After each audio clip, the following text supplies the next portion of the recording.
had a terminal illness. He was cured. There was nothing wrong with him. And he just disappeared. He had just disappeared. And he immediately knew that it had been me, according to him, right? Because he was from Brazil, and in Brazil they have a lot of knowledge about healers and what healers can do. And according to him, one of the things that these people can do is speak in different languages. That there's special kids and adults that can talk to the patient in their own language, naturally. So he knew, he had put two and two together, and he came back and he wanted to thank me and, you know, for healing him and stuff like that. And then, so that was a feedback of something that had happened that I had no idea what was happening at the time, right? I had no idea that he was sick, and I had no idea that he had been healed. And even up to today, my memory is that I was speaking in Spanish. So I had no idea that I was speaking in Portuguese. So, and really, it was irrelevant. I didn't need to know any of that stuff. I really didn't. But I found out, and then other things have happened. And occasionally, people will come up and say, you know, this happened or whatever. And sometimes a third person that didn't know that I had done a certain psychic mission will come up later and tell me, say something like, I just had a dream and I know I have to tell you this dream. I've been told that I have to tell you this dream. And it's normally the conclusion to the work that I've done. So they tell me what happened, you know. And it's really interesting because normally I'm not curious. I'm not curious about what's happening or to get validation or objective proof. But what I've found out is that sometimes that validation and objective proof is necessary for others. In which case then it manifests as part of the whole package. Right, right. I understand. That's fascinating. Yeah. That's really fascinating. Yeah. And okay, so just then you gave the example of somebody who was physically relieved of an illness, was cured of an illness, just because you sat with him and talked with him for a couple of hours. Yes. What sorts of other transformational things might happen? I mean, I presume it's much more than just physical healing. Yes. There will be like a disentangling of energy sometimes in the person, so they can think more clearly. And occasionally I will be sent to a light worker who needs to finish a mission, or who needs to continue a mission that they're about to drop, right? And that's happened a few times, and it has manifested in different ways. And so it's like a support structure for people who are already doing good work. Yes, exactly. Okay. Because you see, like a light worker, especially somebody who has a very big mission, will have there will be entities and people trying to stop them, right? And there are points in time that they could have been taken out of that mission, either physically, completely, or by just killing their will to carry on in that mission. Or even there's juncture points where the person is about to start their mission, and they're in that kind of decision-making point, and so much negativity is injected into them that they will probably decide not to do it. So I come in and counter that negativity so that they can make a free will choice. Without being negatively influenced. Right. So So it's like you shield them from the negative influence, which then allows them to make their free will decision. Exactly.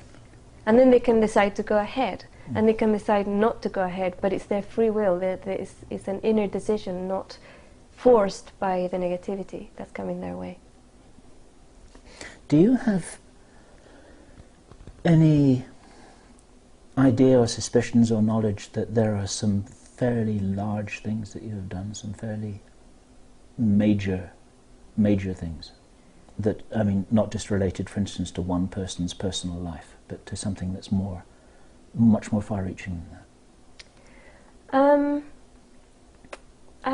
I'm not really understanding the question, because it's all about individual beings at the end of the day. I mean, there's different things that I do. All I do is just focus my attention on something or someone, and then that something or someone will be able to resolve, you know, their vibration. It's all, and then we have to go back to what is it all for, and it's all about raising the level of vibration of the planet. So, for example, if I focus my attention on an extremely negative being, right, which did happen recently, well, actually I've done that quite a bit, but there was one that was really big, a really big negative being, and when my attention focuses on it, it's like the entire universe looks at it, this being, and then that being can do various things. They can dissolve into oneness. They can drop the body and leave, and go and reincarnate in a planet where it's okay to be negative, but it's not okay to do it now on the planet Earth at that level, right? And or they can ask for clemency, and they can be transformed into a light being. And so recently I had an experience where I was asked to hang out with this extremely negative being, like really, really negative person on the planet. At a psychic level, it wasn't you know, an everyday level. I mean, this person was extremely powerful in every level. On a social level, psychic level, mystical level, very, very powerful, very, very dark. And without going into all the details, unless you want to, what was the outcome of that assignment, of that mission with that person? That was a very interesting outcome, because one of the things that I was asked to do was to hang out with this person on his space. And I didn't want to do that because it was like an icky yucky person, you know, very negative. He was showing me stuff that was horrible about the things that I used to do, or he did in life, to others, on a mass scale. And so I was kind of not wanting to hang out with him. And then it came through, I talked to a friend of mine who's a very, very in-tuned psychic, and also very highly aware. And I was telling her this tale, and I said, well, it feels almost like this guy has all this power. It's like he's the most powerful person on the planet, but he can't tell anybody about it, and he wants me to write the book about what he can do and what he has done in life. And she said, you know, I feel really strongly that you have to do that. I think that you have to sit with him and let him write this book. And this is sitting with him and writing the book would be at a very psychic level, right? We would be hanging out at a psychic level, and he would be dictating this book to me. So I did that. I hung out with him, and for a few weeks I was taking down notes, and it was the most horrendous things that this person was doing. And then I went on to Google and I did a little bit of research, and this stuff is documented, you know. It's like there's people out there who are writing about this is what's going on and this is what these people are doing, you know. We're talking about human sacrifice and like children being sacrificed, and you know, their blood drunk and stuff like that, you know. It's just like totally out of this world things that I would never have imagined were happening on the planet.